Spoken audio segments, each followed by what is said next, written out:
আসসালামু আলাইকুম দ্বাদশ শ্রেণীর ব্যায়াম শাখার শিক্ষার্থীরা আনামতা টিউটোরিয়ালের পক্ষ থেকে সকলকে জানাই আন্তরিক শুভেচ্ছা। আশা করি আল্লাহর রহমতে তোমরা সকলেই ভালো আছো। আজ তোমাদের জন্য নিউ টেকিং বই থেকে কম্পিউটারাইজ অ্যাকাউন্টিং সিস্টেম 2 থেকে আজ আমি তোমাদের একটি সুপার সাজেশন দিব। আশা করি আমার এই সাজেশনটি অনুসরণ করলে তোমরা শতভাগ কমন পাবে। প্রথমে আগে আমি মানবন্টনটি ব্যাখ্যা করব। দেখো, তোমাদের দুইটা বিভাগে প্রশ্নটা এসে থাকে। ক বিভাগে 20 মার্ক থাকবে। প্রত্যেকটা অধ্যায় থেকে কমপক্ষে একটি করে সর্বমোট 8টি প্রশ্ন থাকবে।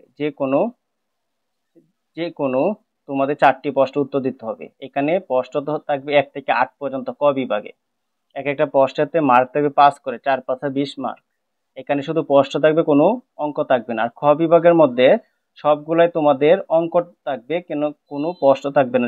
যেমন প্রত্যেকটি অধ্যায় থেকে কমপক্ষে একটি করে সর্বমোট 8টি প্রশ্ন থাকবে। এটা 9 থেকে শুরু হবে খ বিভাগে, 9 থেকে 16 পর্যন্ত। যে কোনো 4টি প্রশ্নের উত্তর দিতে হবে। এখানে থাকবে 40 আর 20 60। তোমরা 20 পেলে পাস করবে। আশা করি তোমরা মানবন্টনটি বুঝতে পেরেছ। তোমাদের দেখো, প্রথম অধ্যায়টার নাম কি? উৎস এ দলিলাদি ও কোডিং শনাক্তকরণ ও ম্যানেজমেন্ট রিপোর্টিং। এখানে উপপর্ব, প্রত্যেকটা অধ্যায়কে উপপর্বে বিভক্ত করেছে। উপপর্ব 1.1 উৎস এর দলিলাদি সম্পর্কে ধারণা।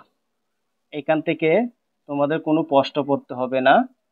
তারপর এই যে উপপর্ব 1.2 কোডিং সিস্টেম চিহ্নিত করো। এখান থেকে তোমরা যে সংক্ষিপ্ত প্রশ্নগুলো পড়বে, কোড কি, কোডের ক্লাসিফিকেশন বা কোড শ্রেণীবিন্যাস কি, এই দুইটা প্রশ্ন তোমরা পড়ে নিবে। পরে ব্লক কোড কি, এই প্রশ্নটা তোমরা পড়ে নিবে।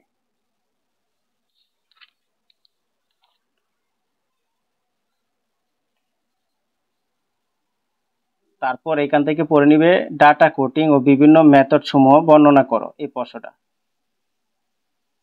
এই অধ্যায় থেকে তোমাদের কোনো অঙ্ক করতে হবে না। উপ অধ্যায় থেকে, এই যে উপ অধ্যায় 1.3 ব্যবস্থাপনা তত্ত্বের বৈশিষ্ট্য সম্পর্কে ধারণা। এখানে দেখো যে প্রশ্নগুলো পড়বে, কম্পিউটারাইজ হিসাব বিজ্ঞান পদ্ধতি বলতে কি বোঝায়, কম্পিউটারাইজ হিসাব বিজ্ঞানের প্রধান বৈশিষ্ট্যগুলো কি কি, তারপরে কম্পিউটার হিসাব বিজ্ঞানের কর্মকাণ্ড সমূহ উল্লেখ করে, এই প্রশ্ন পড়বে। কম্পিউটার হিসাব বিজ্ঞানের সুবিধা সমূহ কি কি, এই প্রশ্নটাও পড়ে নিবে। এই প্রশ্নটা 2023 সালে এসেছে। তারপর এখান থেকে তোমরা যে প্রশ্নটা পড়বে, তত্ত্ব উপত্তের মধ্যে পার্থক্য দেখাও, এই প্রশ্নটা পড়ে নিবা। প্রথম অধ্যায় থেকে তোমাদের কোনো অঙ্কই করতে হবে না। তোমরা যদি প্রথম অধ্যায় থেকে অঙ্ক করতে চাও তাহলে করতে পারো। এই যে যদি প্রথম অধ্যায় থেকে অঙ্ক করতে চাও তাহলে এখান থেকে তোমরা করে নিতে পারো, কিন্তু প্রথম অধ্যায় থেকে অঙ্ক ছাড়া আমরা 4টা অঙ্ক কমন পাবো। তারপর দ্বিতীয় অধ্যায় দক্ষতার সাথে ব্যয় শ্রেণীবিন্যাস ও পরিমাপ। এখানে উপ অধ্যায় 2.1 ব্যয় শ্রেণীবিন্যাসকরণ। এখান থেকে তোমরা যে প্রশ্নগুলো পড়ে নিবে, ব্যয়ের উপাদান ভিত্তিক শ্রেণী বিভাগ বলতে কি বুঝো। এখানে দেখো, পরিবর্তনশীল ব্যয় কাকে বলে, এই প্রশ্নটা পড়ে নিবে। স্থায়ী ব্যয় কাকে বলে, এই প্রশ্নটা পড়ে নিবে। মিশ্র ব্যয় কি অথবা আধা পরিবর্তনশীল ব্যয় কি, এই প্রশ্নটা তোমরা ভালো করে পড়ে নিবে। এখান থেকে প্রশ্ন আসে। তারপর এখান থেকে দেখো, পণ্য ও সেবা ব্যয় বলতে কি বুঝো, এই প্রশ্নটা পড়ে নিবা। তারপর এখান থেকে তোমরা যে অঙ্কগুলা করবা, নিশাত কোম্পানি লিমিটেড এর খরচ 18 টাকা, এটা বিএমটি বোর্ড 2023 সালে এসেছে। দেখো এই প্রশ্নটা। পুষ্টি কোম্পানি ব্রেড প্রস্তুত, পরিমাপ নির্ণয় করো, এটাও দেখো 2023 সালে এসেছে। এখান থেকে তোমরা 4-5টা সিরিয়ালে 4-5টা অঙ্ক করে নিবে ইনশাল্লাহ। এখান থেকে তোমরা একটি অঙ্ক কমন পাবে ইনশাল্লাহ। তারপর উপ অধ্যায় 2.2 ব্যয় ইউনিট, ব্যয় কেন্দ্র, মুনাফা কেন্দ্র এবং বিনিয়োগ কেন্দ্র চিহ্নিতকরণ। এখান থেকে তোমরা কোনো প্রশ্ন করার দরকার নাই। তারপর তৃতীয় অধ্যায় উৎপাদন ব্যয় হিসাব। উপ অধ্যায় 3.1 উৎপাদন ব্যয় হিসাব। এখান থেকে উৎপাদন ব্যয় হিসাব বলতে কি বোঝো, উৎপাদন ব্যয় হিসাবের উদ্দেশ্য কি, উৎপাদন ব্যয় হিসাব চক্র কি, এই প্রশ্নগুলো পড়ে নিবা। তারপরে এখানে দেখো, উৎপাদন ব্যয় হিসাবের উদ্দেশ্য বর্ণনা করো, উৎপাদন ব্যয় হিসাব বিজ্ঞান আর্থিক ও হিসাব বিজ্ঞানের মধ্যে পার্থক্য দেখাও, উৎপাদন ব্যয় হিসাব চক্র কি বিস্তৃত ব্যাখ্যা করো। এই প্রশ্নটি খুবই ইম্পর্টেন্ট, ভালো করে পড়ে নিবে, এখান থেকে কমন পাবে। তারপর উপ অধ্যায় 3.2 উৎপাদন ব্যয়ের উপাদান। এখান থেকে কোনো প্রশ্ন পড়া দরকার নেই। তারপরে উপ অধ্যায় 3.3 উৎপাদন ব্যয় বিবরণী প্রস্তুত করো। মুখ্য ব্যয় কি, উৎপাদন ব্যয় কি, বিক্রয় মূল্য নির্ণয় করো, মুনাফা নির্ণয় করে দেখাও, বিক্রয় মূল্য নির্ণয় করো, এই প্রশ্নগুলো পড়ে নিবা। এখান থেকে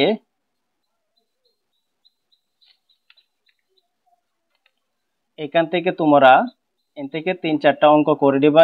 এইখান থেকে তোমাদের কমপক্ষে একটা অঙ্ক অথবা দুইটা অঙ্ক আসবেই। এই কথাটা তোমরা মনে রাখবা।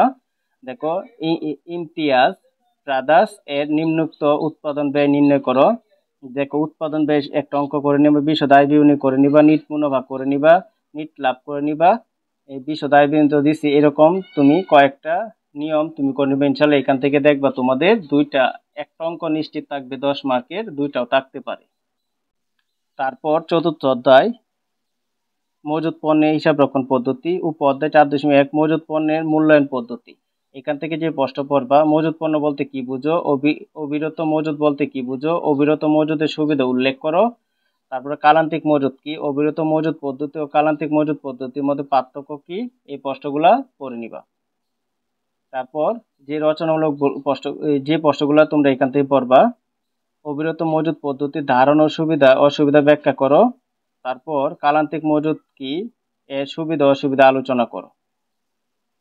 এখান থেকে কোনো অঙ্ক করতে হবে না। তারপরে উপ অধ্যায় মজুত পণ্যের উপ অধ্যায় 4.2 মজুত পণ্যের হিসাব রক্ষণ। এখান থেকে যে ফিফু ফিফু পদ্ধতি বলতে কি বুঝো, ফিফু পদ্ধতি সুবিধা অসুবিধা লেখো। এই প্রশ্নগুলো পড়ো। ভারযুক্ত গড় কি, মিতব্যয়ী পর মাসের পরিমাণ বলতে কি বোঝায়, মজুত পণ্যের মূল্যায়ন পদ্ধতি কাকে বলে, পদ্ধতিগুলো উল্লেখ করে। এই প্রশ্নগুলো পড়ে নিবে, এখান থেকে অন পাবা। আর এখান থেকে দেখো, যে অঙ্কগুলা তোমাদের মাল কতিয়ান, এখান থেকে ফিফুর 3-4টা অঙ্ক করে নিবা ইনশাল্লাহ। এই ফিফু থেকে একটা অঙ্ক প্রতি বছরে আসে, এবারেও আসবে 10 মার্কের গ বিভাগে, খ বিভাগে।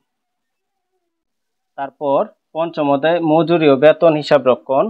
এখানে উপ অধ্যায় দেখো 5.1 মজুরি ও বেতনের ধারণা। দেখো, এখান থেকে মজুরি বলতে কি বুঝো, বেতন বলতে কি বোঝায়, অথবা বেতন কাকে বলে, বেতনের বৈশিষ্ট্য লেখো। এই প্রশ্ন পড়ে নিবা। মজুরি বেতন উপাদান সমূহ কি, এই প্রশ্নটা ভালো করে পড়ে নিবা। মজুরি বেতনের মধ্যে পার্থক্য লিখো। এই প্রশ্নটা ভালো করে পড়ে নিবা। মহার্ঘ ভাতা কি, উত্তম মজুরি পদ্ধতি, বৈশিষ্ট্যগুলো লেখো। এই প্রশ্নগুলো পড়ে নিবা।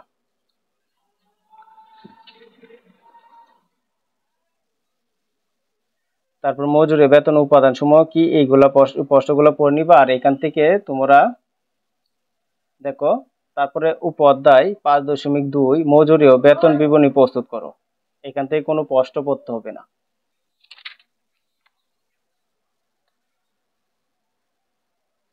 এখান থেকে শুধু তোমরা দেখো 3-4টা অঙ্ক করে নিবা। মজুরি বেতন এটা তোমাদের হিসাব বিজ্ঞান নীতি প্রয়োগ 2 এর সাথে মিল আছে। তোমার হিসাব বিজ্ঞান নীতি প্রয়োগ 2 এর যে অঙ্কগুলো করছে, এই অঙ্কগুলো করলে এটা তোমাদের কভার হয়ে যাবে, মজুরি বিবরণী। তারপর উপ অধ্যায় 5.3 পেরোল সফটওয়্যার। এখান থেকে পেরোল সফটওয়্যার কি, এই প্রশ্নটা পড়ে নিবা। তারপর পেরোল সফটওয়্যারের বৈশিষ্ট্য, এই প্রশ্নটা পড়ে নিবা। তারপর পেরোল সফটওয়্যারের ব্যবহার উল্লেখ করে, এই প্রশ্নটাও ভালো করে পড়ে নিবা। তারপর হচ্ছে ষষ্ঠ অধ্যায় আর্থিক প্রতিবেদন প্রস্তুতকরণ। উপ অধ্যায় 6.8 আর্থিক বিবরণী।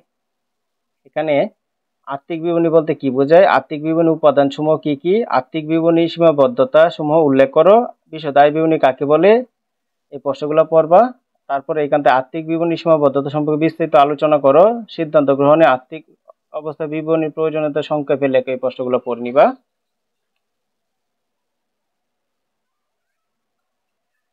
তারপরে সেবামূলক প্রতিষ্ঠানে, তারপরে দেখো উপ অধ্যায় 6.2 সেবামূলক প্রতিষ্ঠানে আয় বিবরণী প্রস্তুত করো। এখান থেকে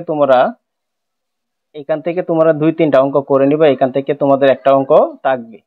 তারপর উপ অধ্যায় 6.3 পণ্যদ্রব্য ক্রয় বিক্রয় প্রতিষ্ঠানে আয় বিবরণী প্রস্তুত করো।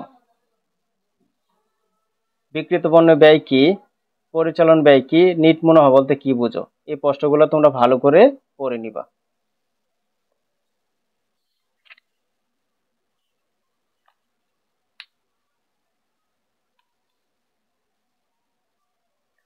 তারপর উপ অধ্যায় 6.4 মালিকানা বিবরণী প্রস্তুত করো। এখান থেকে তোমরা যে প্রশ্ন পড়বা, মালিকানা সত্ত্ব বিবরণী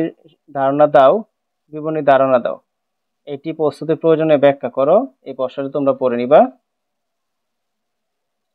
তারপর উপ অধ্যায় 6.5 আর্থিক অবস্থা বিবরণী প্রস্তুতকরণ। এখান থেকে কার্যকরী মূলধন কাকে বলে, আর্থিক অবস্থা বিবরণী বৈশিষ্ট্যগুলো কি কি, এই প্রশ্নগুলো পড়ে নিবা। আর এখান থেকে তোমরা আর্থিক অবস্থা বিবরণী একটা অঙ্ক আসবেই, তোমরা ভালো করে পড়ে নিবা। আর আর্থিক অবস্থা বিবরণীর তোমরা মনে রাখবা হিসাব বিজ্ঞান নীতি ও প্রয়োগ 2 এর মধ্যে তোমাদের যৌথ মূলধনী কোম্পানির মূলধন থেকে একটা অঙ্ক বাধ্যতামূলক আসে গ বিভাগে 12 মার্ক, আর এইখানে আসবে 10 মার্ক। তোমরা যদি এই 22টা মার্ক খুব সহজে তুলতে চাও তাহলে অবশ্যই আর্থিক অবস্থা বিবরণীটা খুব ভালো করে পড়ে নিবা। এই প্রশ্নগুলো পড়লে ইনশাল্লাহ তোমাদের শতভাগ কমন পড়বে। আশা করি প্রিয় শিক্ষার্থীবৃন্দরা আমার ক্লাসটি তোমরা বুঝতে পেরেছো। যদি আমার ক্লাসটি তোমাদের ভালো লেগে থাকে তাহলে অবশ্যই আমার চ্যানেলটি সাবস্ক্রাইব করবা, লাইক শেয়ার কমেন্ট অবশ্যই করে নিবে এবং নতুন নতুন বন্ধুদের কাছে আমার ভিডিওগুলো শেয়ার করবা। আসসালামু আলাইকুম।